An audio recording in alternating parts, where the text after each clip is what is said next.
Dieu a tant aimé le monde. Dieu a montré au monde son amour. D'abord, en créant ce monde par la parole. En créant Adam et Ève. Non seulement il les a créés, et si vous connaissez la Bible, vous voyez le cheminement de l'homme sur la terre. Tout est basé sur l'amour de Dieu. L'homme s'est rébellé. Dieu est venu pour le punir. Ensuite, il l'a élevé.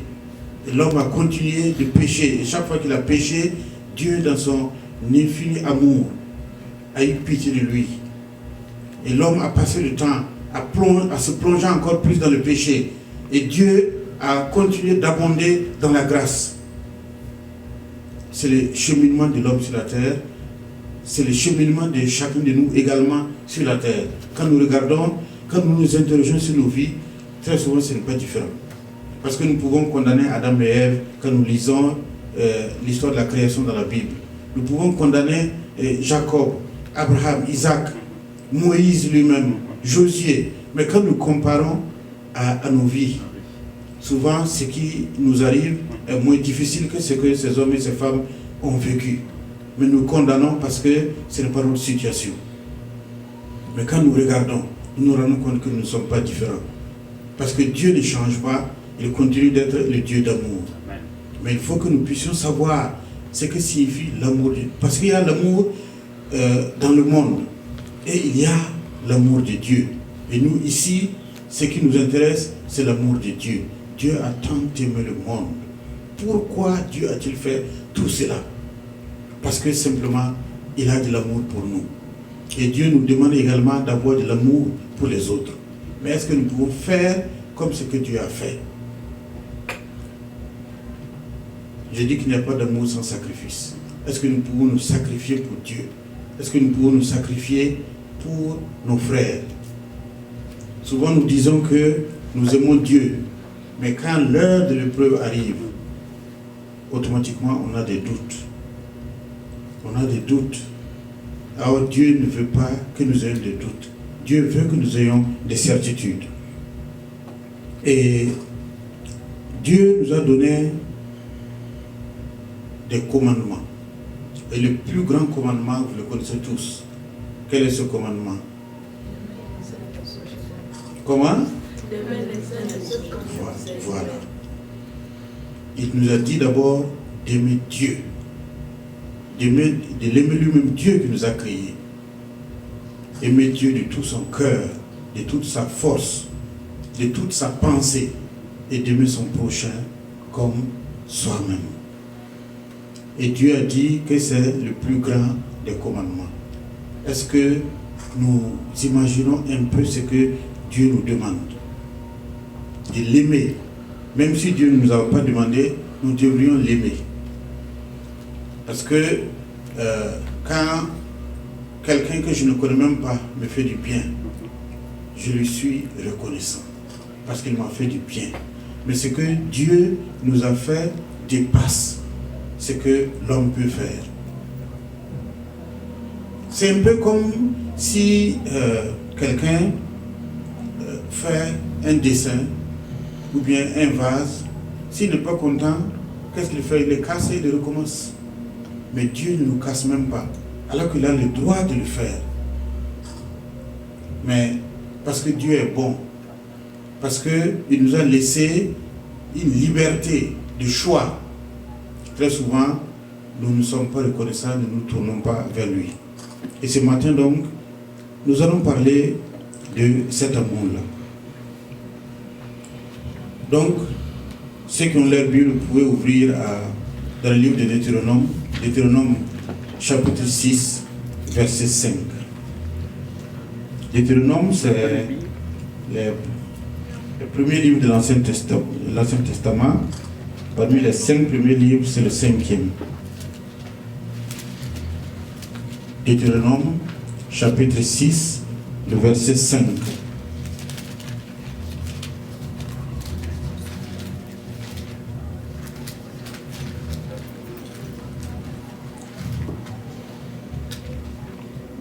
Deutéronome, chapitre 6, verset 5. Voilà ce qui est dit.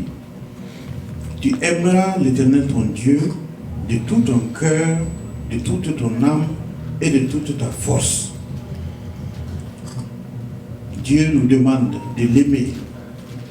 Chacun de nous de l'aimer, que j'aime Dieu de tout mon cœur, de toute mon âme et de toute ma force. Est-ce que c'est possible? Voilà ce que Dieu nous demande. Il nous a créés et il nous a donné comme commandement de l'aimer. De l'aimer chacun de tout son cœur, de toute sa force, de toute sa pensée. Ça veut dire que nous ne devons pas aimer quelqu'un ou quelque chose plus que nous aimons Dieu. Si nous le faisons, qu'est-ce qui se passe? Ça veut dire que nous n'avons pas suffisamment porté notre reconnaissance à Dieu. Nous avons partagé l'amour que nous devons à Dieu avec quelqu'un d'autre. Or, Dieu nous a dit dans sa parole qu'il est un Dieu jaloux, qui punit le péché jusqu'à 1000 générations. Alors, ce matin donc, il est bon que chacun de nous s'interroge.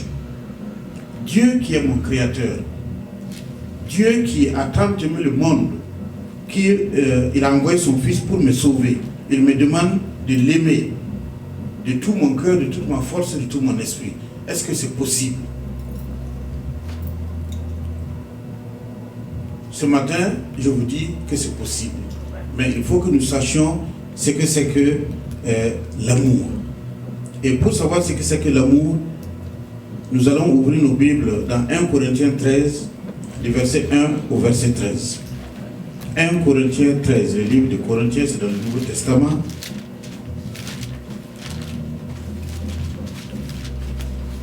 Alors, ce sont des paroles que certainement vous connaissez tous, mais Dieu nous donne l'occasion de revenir sur ça ce matin parce qu'il sait que nous en avons besoin. Il n'y a pas de hasard avec Dieu. S'il nous permet d'en parler ce matin, c'est parce qu'il veut s'adresser à chacun de nous particulièrement. 1 Corinthiens 13.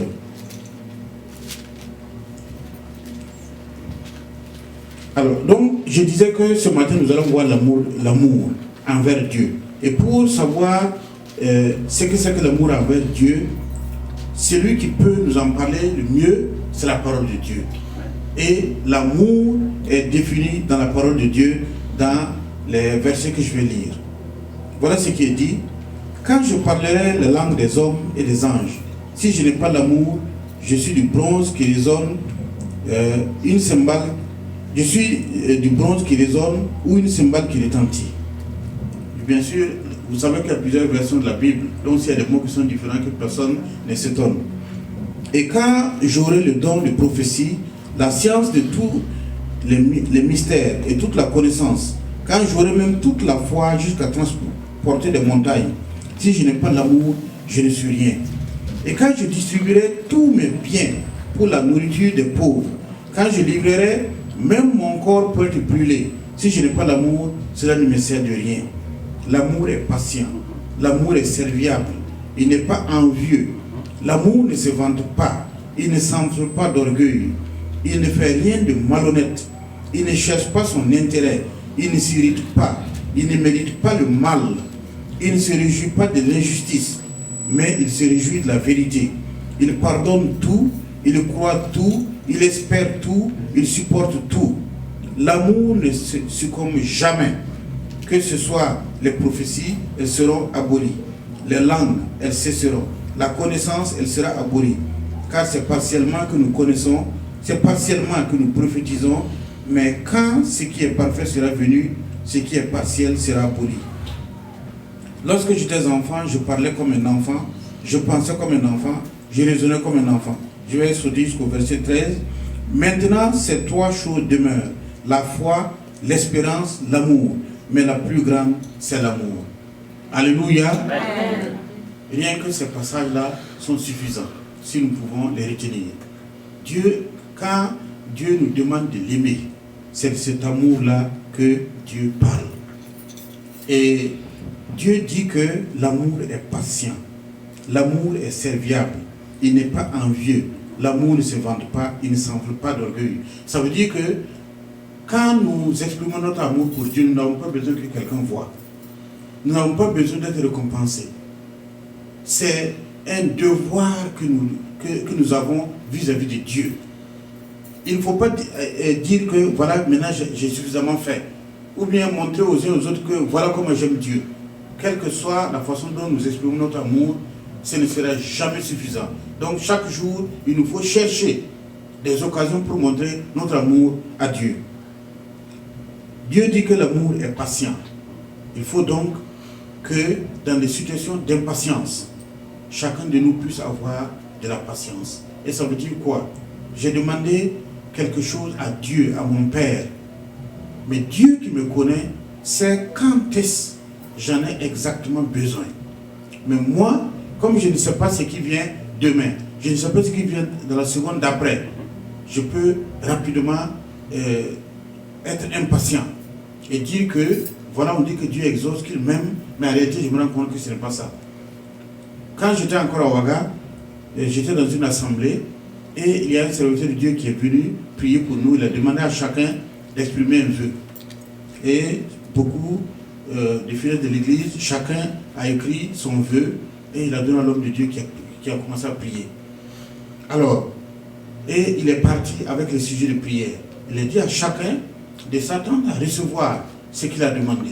Il a même demandé pour montrer notre reconnaissance à Dieu avant même d'avoir une satisfaction, de donner des offrandes d'amour à Dieu. Ils ont estimé qu'ils ont donné l'offrande à Dieu et ils ont attendu en vain. Mais en vain, c'est quand? Nous sommes encore sur la terre, nous n'avons pas encore été enlevés et il décide qu'il a attendu en vain et il quitte l'assemblée.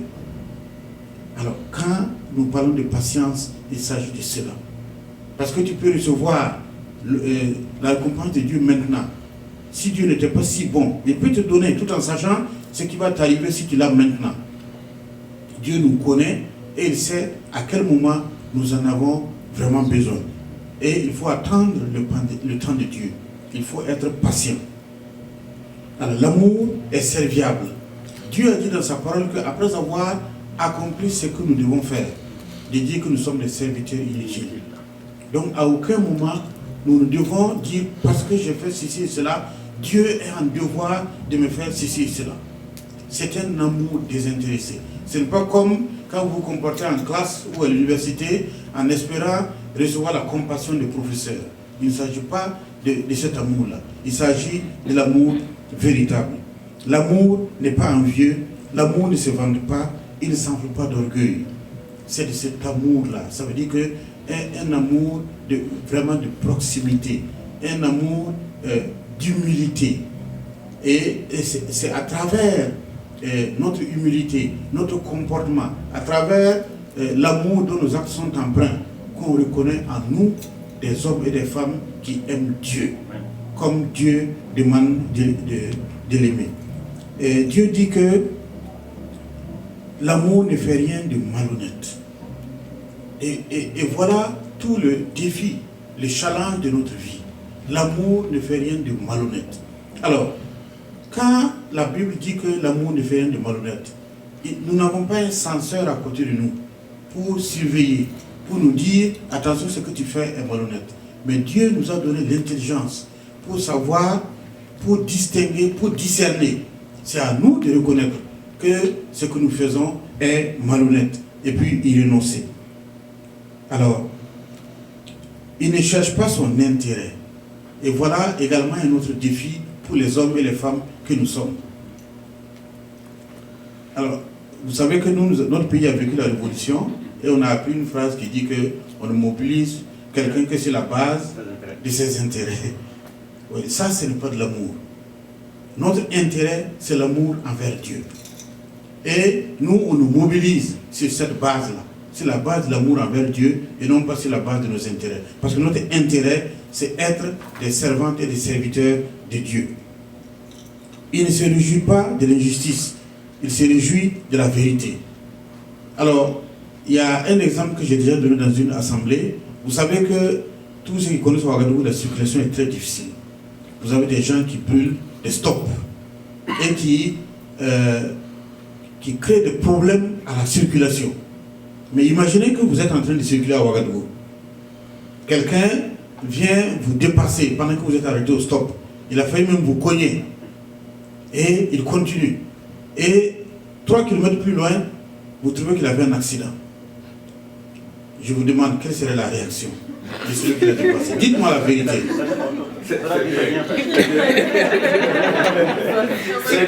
À Morin, on dit on phare. Et ça, ce sont des choses qui arrivent chaque jour. Parce que souvent même, on réagit avant de réfléchir. Mais ce n'est pas lui qui nous a fait tous ces problèmes-là. C'est bien fait pour lui. Mais Dieu nous demande de ne pas dire ça. Dieu nous demande de ne pas dire ça. Et ça, c'est l'exemple de circulation que j'ai pris dans divers aspects de la vie. Il y a des exemples comme ça. Dieu nous demande d'avoir compassion même pour cette personne-là. Parce que justement, ce n'est pas à nous de juger. Et c'est de cet amour-là que Dieu parle. Quelqu'un qui vous a... Parce que si nous ne pouvons pas supporter ça, comment nous allons prêcher l'évangile de Jésus-Christ à des gens qui nous ont volés, à des gens qui ont attenté à notre vie, à des gens qui nous ont trompés. Comme le frère vient de témoigner ce matin, même à cette personne-là, il faut exprimer de l'amour. Parce que nous sommes convaincus qu'un homme qui n'est pas habité par le démon est bon. Et il va aimer Dieu. S'il se comporte mal, c'est qu'il y a des démons en lui. Et quand il sera libéré du démon, nous avons gagné un frère. Mais si nous ne savons pas que c'est le démon, nous allons le détester. Et quand il sera libéré, qu'est-ce qu'il va penser de nous? Il va dire, moi je ne savais pas la vérité. C'est pourquoi je me comportais ainsi. Mais lui qui savait la vérité, voilà comment il s'est comporté envers moi. Et en ce moment-là, nos relations seront difficiles alors que nous sommes tous sauvés. Dieu nous demande donc de ne pas nous réjouir de l'injustice ni du malheur des autres. Au contraire. Et c'est pourquoi celui qui se comporte ainsi, souvent on le prend pour un fou, ou bien quelqu'un qui n'est pas intelligent. Or, c'est l'amour de Dieu qui l'exprime. Parce que Dieu nous envoie vers justement des gens qui sont comme ça. Après avoir volé, triché, ou bien même quelqu'un qui est en train de tricher en classe, le professeur le prend, on est fier. Ça, c'est bien fait pour lui. Ce que nous voulons, c'est qu'il ne triche pas. Ce n'est pas qu'il triche et qu'on le prenne. Nous voulons qu'il ne triche pas. Et pour qu'il ne triche pas, il faut qu'il connaisse Dieu. Parce que s'il connaît Dieu, il va l'aimer et il va obéir au commandement de Dieu. Alléluia. Amen. Alléluia. Amen. Ça, c'est ça, l'amour. Et quand nous lisons le verset de Deutéronome, Dieu nous demande de l'aimer, de cet amour-là. Donc, sans rien attendre. Mais nous savons que Dieu qui nous connaît et qui nous aime ne va jamais nous abandonner. Donc, il nous faut d'abord faire notre part. Et aimer Dieu de tout son cœur, de toute son âme et de toute sa pensée. D'où ça vient? Ça vient des commandements de Dieu. Et nous pouvons lire dans le livre d'Exode. Je reviens à ces choses parce que nous sommes dans une série de prédications. Nous avons parlé du royaume de Dieu. Et maintenant nous parlons de la parole de Dieu. La parole était au commencement. La parole était avec Dieu. Et la parole est Dieu. Nous ne pouvons pas dire que nous aimons Dieu et nous ne connaissons pas sa parole. Parce que si nous ne connaissons pas la parole, nous n'allons pas pouvoir exprimer l'amour qu'il faut à Dieu. Nous n'allons pas pouvoir être obéissants à Dieu. Nous n'allons pas connaître les promesses de Dieu. Et il nous faut donc connaître la parole de Dieu.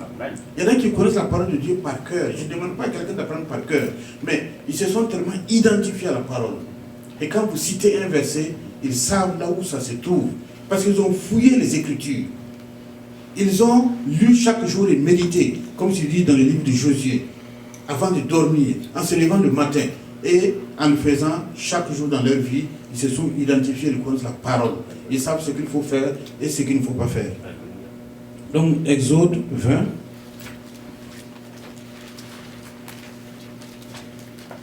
Exode, c'est le deuxième livre de la Bible après le livre de Genèse.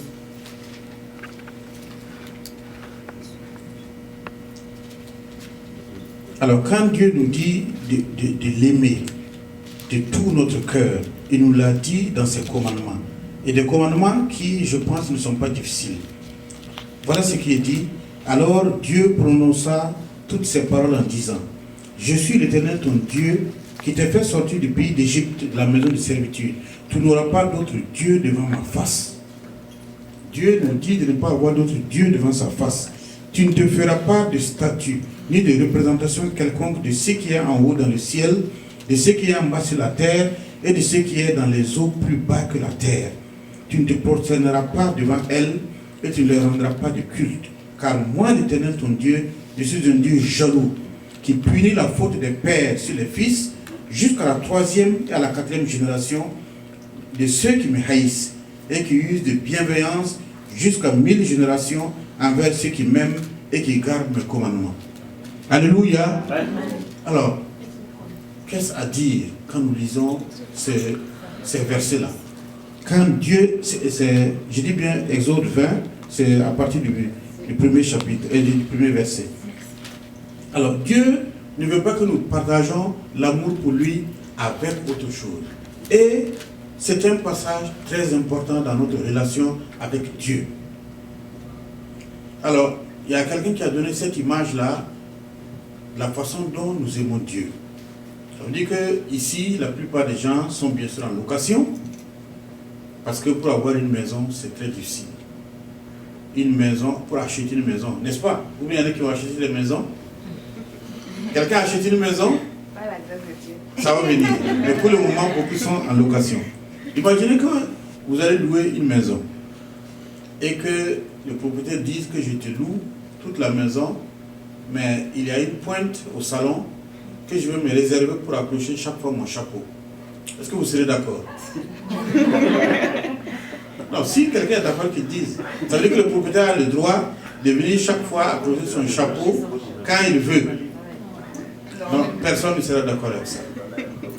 Donc, soit je loue toute la maison, soit je ne loue pas. Et notre amour avec Dieu, c'est ici. Il n'y a pas une partie, c'est-à-dire que c'est tout notre être ou rien. C'est ça que Dieu veut. Ceux qui sont burkinabés savent ce que c'est qu'un griot. Ceux qui sont encore maliens le savent encore plus. Louer, quand il s'agit de louer un homme qui va plonger la main dans la poche, les hommes savent. Ils savent comment louer Dieu. Et ils disent comment louer un homme. Ils vont parler de ses ancêtres, parler de ses parents, de ses grands-parents, parler de ses exploits. Et chaque fois qu'on cite les noms de ses ancêtres, ils mettent la main à la poche, ils sortent l'argent, ils donnent. Et c'est souvent une compétition entre griots. Et chacun essaie de dire le plus d'exploits possible pour recevoir plus d'argent. Quand c'est ça, les mots là viennent facilement.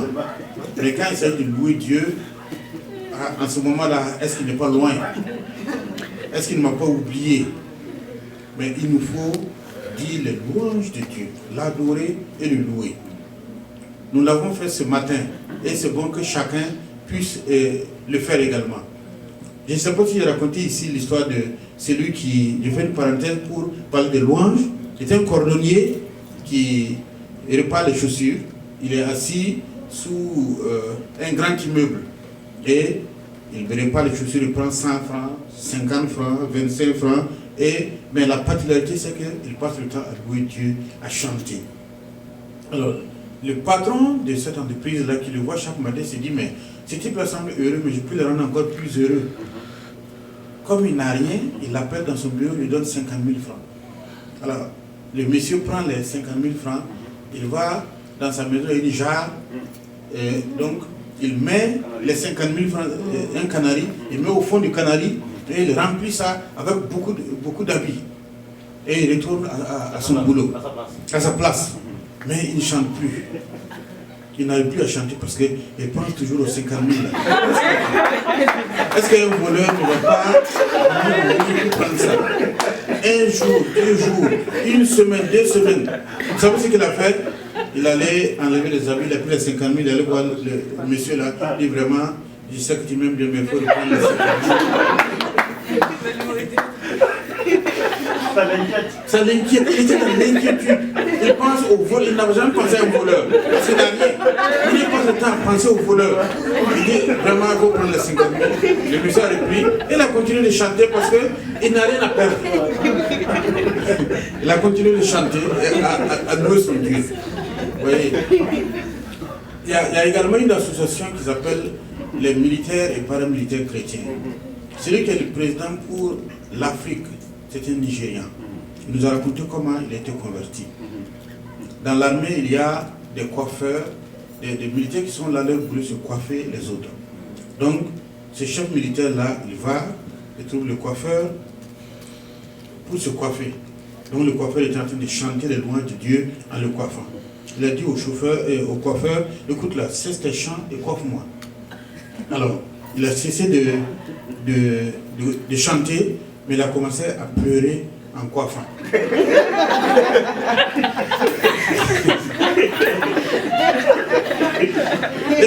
Et le chef militaire, bien sûr, a été touché. Et il lui a demandé pourquoi il pleure. Il dit non, parce que vous m'avez empêché de louer mon Dieu, de lui montrer la reconnaissance. Je vous dis que c'est comme ça que le chef militaire est devenu chrétien.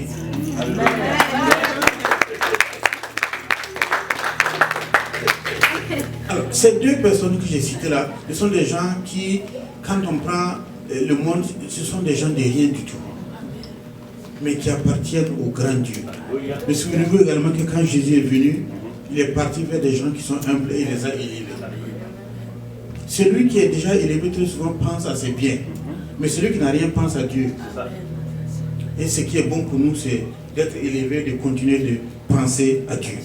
Donc il nous faut chanter les louanges de Dieu. Et il nous faut également prêcher la parole de Dieu. Prêcher la parole de Dieu, ce n'est pas nécessairement comme on le fait à l'église, c'est parler de Dieu à autrui. Parce que Dieu nous a sauvés pour servir. Et ce que nous croyons être bien pour nous, nous voulons qu'elle soit également bien pour les autres. Si je suis béni, je veux que les autres soient bénis. Si je suis sauvé, je veux que les autres soient sauvés. Mais comment ils vont être sauvés? Si personne ne parle, si personne ne prêche, si personne ne parle de Dieu à autrui, comment ils vont être sauvés? Il faut que nous puissions parler de Dieu à ceux qui ne le connaissent pas, afin qu'ils puissent invoquer Dieu. Parce que la parole de Dieu dit que celui qui invoquera le nom de l'Éternel sera sauvé. Et comment seront-ils sauvés s'ils n'invoquent pas? Il faut qu'ils invoquent. Comment pourront-ils invoquer si on ne leur prêche pas la parole? Comment la parole sera prêchée si personne ne le fait? Il nous faut donc prêcher la parole. La parole que j'ai citée là se trouve dans Joël chapitre 3 verset 5. Quiconque invoquera le nom du Seigneur sera sauvé. Joël 3 verset 5. Nous voulons que tout le monde invoque le nom de l'Éternel. Pour cela, il faut qu'il y ait des hommes et des femmes qui parlent Dieu à d'autres personnes. Et cela fait partie donc de la mission de ceux qui sont sauvés.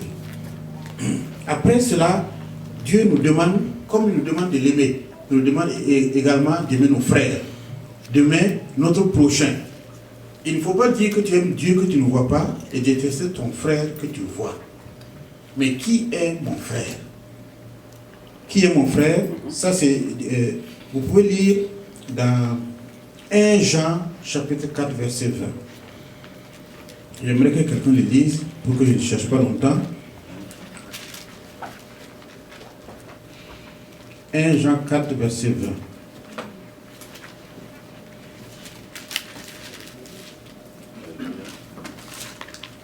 Si quelqu'un dit « J'aime Dieu » et qu'il haït son frère, c'est un menteur, car celui qui n'aime pas son frère qu'il voit, comment peut-il aimer Dieu qu'il ne voit pas? Alléluia. Alors ça c'est un défi également pour les chrétiens, surtout dans le monde actuel où il y a beaucoup de brigands, beaucoup de méchantes personnes. Dieu nous demande à chacun d'aimer son prochain, et le prochain c'est l'autre tout simplement. Comment prouver son amour pendant qu'il y a des fourbes, des fraudeurs, des hommes et des femmes qui sont prêts à tuer? Mais justement parce que nous sommes conduits par Dieu. Si nous ne sommes pas conduits par Dieu, ce n'est pas possible. Il y a eu un moment où dans notre pays, quand vous voyez quelqu'un en panne sur la route, vous arrêtez pour l'aider. Mais aujourd'hui, personne ne s'arrête, surtout la nuit. Parce que vous avez des bandits qui peuvent faire semblant d'être blessé, vous vous arrêtez pour l'aider et puis il sort avec le pistolet et il vous détrousse parce que vous avez voulu faire du bien. Et quelqu'un qui est dans le doute, si une telle chose arrive, et vous lui dites à l'église, il faut aimer ton prochain, il faut l'aider, le secourir, il va dire c'est pas possible. Alors que c'est Dieu qui nous conduit à le faire. Nous-mêmes, nous ne pouvons pas le faire. Non, c'est Dieu qui nous conduit. Parce que celui qui sort les pistolets là, il n'est pas au-dessus de Dieu. Dieu peut le toucher de telle sorte qu'il ne touche pas son pistolet. Mais ça, c'est Dieu qui le fait. Donc, il faut que nous soyons dans une situation d'obéissance au commandement de Dieu. Une situation d'amour de Dieu. Et en ce moment-là, nous pouvons secourir nos frères. En ce moment-là, nous sommes des envoyés. Nous sommes des ambassadeurs en ce moment. Et un ambassadeur, qu'est-ce qu'on fait? Est-ce qu'on le touche? Est-ce qu'on touche un ambassadeur? Non. Et dans la réalité, un ambassadeur, quelle que soit la faute qu'il commet dans un pays étranger, on ne le touche pas. Même s'il a tué quelqu'un, on lui signifie la faute et on le laisse partir. Ce qu'on peut faire de plus grave, c'est demander à son pays de le rappeler. Et là, c'est sous 48 heures. Et nous sommes des ambassadeurs pour Christ. On ne peut pas nous toucher. Mais il faut que nous en soyons convaincus et que nous puissions l'exercer. Ce n'est pas des paroles en l'air. Nous sommes des disciples de Christ.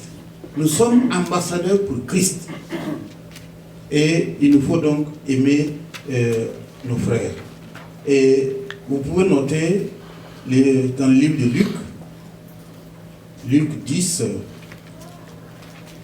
versets 30 à 35, c'est là-bas que Dieu définit qui est mon frère. C'est la parabole du bon samaritain, qui malheureusement semble difficile à appliquer aujourd'hui, parce qu'il y a des gens qui tendent des pièges. Mais c'est ça l'exemple parfait de mon prochain. Dans cette parabole-là, il y a quelqu'un qui s'est blessé sur la route. Et il y a ce qu'on appelle les hommes de Dieu qui sont passés parce qu'ils n'ont pas le temps. Ils doivent certainement aller prêcher ou bien en retard pour aller à l'église alors qu'on l'attend. Donc il se dépêche. Bon, excuse-moi, je ne peux pas parce qu'il y a d'autres qui m'attendent. Et il s'en va.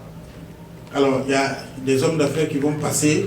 Et on m'attend pour signer un marché de 52 millions de dollars. Je ne peux pas perdre mon temps avec ce blessé-là. Alors qu'il y a l'affaire de ma vie qui attend. Et c'est l'expression qu'on dit en ce moment. Et voilà le Samaritain qui arrive, qui non seulement pense les plaies, qui lui trouve un hôpital pour le mettre et qui paye même de l'argent en avance. Voilà ce que nous devons faire pour notre prochain. Si nous n'avons pas le temps pour cela, attention, Dieu aussi ne peut pas avoir le temps pour nous. Or, nous voulons que Dieu ait du temps pour nous. Et si nous voulons que Dieu ait du temps pour nous, il faut que nous ayons du temps pour les autres. C'est que nous voulons que Dieu fasse pour nous. Il faut que nous commençons à le faire pour les autres. Comment pouvons-nous dire que nous aimons Dieu et détester notre frère? Moi, j'ai un oncle qui a été rappelé à Dieu maintenant. Il avait l'habitude de donner cet exemple quand les gens discutent beaucoup. Il dit que non, c'est parce que c'est parce que Dieu est loin que vous gardez son nom comme ça. Il faut parler du chef là, le chef traditionnel là, qui est là. Critiquez-le, on va voir ce qui va vous arriver. Mais effectivement, à ce moment-là, on ne critique pas le chef, parce qu'il a le droit de vie et de mort. Dieu qui nous aime ne veut pas nous faire du mal. Mais attention, il nous a dit de choisir entre le bien et le mal. Si nous choisissons le bien, voici les récompenses qui suivent. Si nous choisissons le mal, voici les malédictions qui suivent. Une fois de plus, Dieu nous demande de l'aimer et d'aimer notre prochain. Et nous avons accompli tout ce que Dieu veut. Parce qu'il a dit d'aimer le prochain comme nous nous aimons nous-mêmes. Et comment chacun s'aime. Chacun veut bien évoluer dans la vie. Chacun veut avoir un emploi, s'occuper, se marier, s'occuper de sa famille, avoir suffisamment pour soi-même et pour en venir en aide aux autres. Et si nous voulons ça, nous devons vouloir la même chose pour notre prochain. Vous connaissez l'histoire, encore qui qualifie les Africains, une histoire dans le monde qu'on raconte. On a demandé à... on dit toujours un Burkinabé, mais peut-être que ce n'est pas un Burkinabé. On lui dit, on te donne tout ce que tu veux, à condition que tu acceptes qu'on donne le double à ton voisin. Et vous savez ce qu'il a choisi? Qui sait ce qu'il a choisi? Qu'on crève son œil. Qu'on crève son œil. Qu'on crève son œil. À ce moment-là, on crève les deux yeux. Il est même prêt à la douleur. Non, mais c'est la douleur. Mais le voisin aura 2 fois ce que lui a reçu. Et puis, il a quand même un œil. Et l'autre ne voit plus. Donc, il devient son chef, il devient son guide.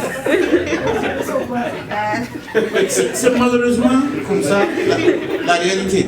Parce que le riche ne se sent riche que s'il y a des pauvres à côté. Et que si tout le monde est au même niveau là, il n'est pas content. Il faut qu'il soit en haut et qu'il y ait des gens en bas qui le regardent. À ce moment-là, il est fier de sa richesse. Mais si tout le monde est au même niveau là, non, ça c'est pas bon.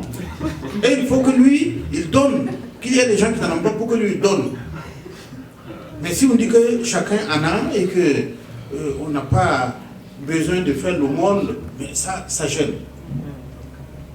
Et malheureusement, c'est l'habitude. Et dans notre tête, quand nous voulons que Dieu nous bénisse, si Dieu sait que nous avons ça dans notre tête, il ne va pas nous bénir. Non. Il ne va pas nous bénir, parce que s'il nous bénit, nous allons même perdre la foi, ou même quitter l'église. Par exemple, c'est l'exemple des 10 000 des offrandes que les gens donnent. Quand c'est, comme on appelle ça, 10 $ qu'on a, et qu'il faut donner $1, c'est très facile. On donne $1. Ensuite, ça passe à 100 $, on donne 10 $ avec même des offrandes. Mais le moment vient où c'est 52 millions de $. Il faut donner 5 millions de dollars et quelque chose. 5 millions de $. On imagine que c'est pour notre église qu'on doit donner. Mais qu'est-ce que le pasteur va faire de tout ça? Il va s'acheter un véhicule certainement et habiter une île sur une île. Ce que je vous dis là, moi je l'ai entendu au Burkina Faso. Je l'ai entendu en Allemagne. Et j'ai entendu des chrétiens allemands qui sont prêts à quitter l'église parce que le pasteur change chaque année de voiture. Oui. Mais regardez-le. C'est pour ça que notre pasteur qui passe là. Et regardez le véhicule qu'il a. Donc il commence par inscrire sa femme et lui-même se met en dehors. Parce que là-bas, de toute façon, si vous ne payez pas vos 10 000, vos offrandes là, mais si vous avez un événement dans la maison, personne ne vient. L'église ne vient pas.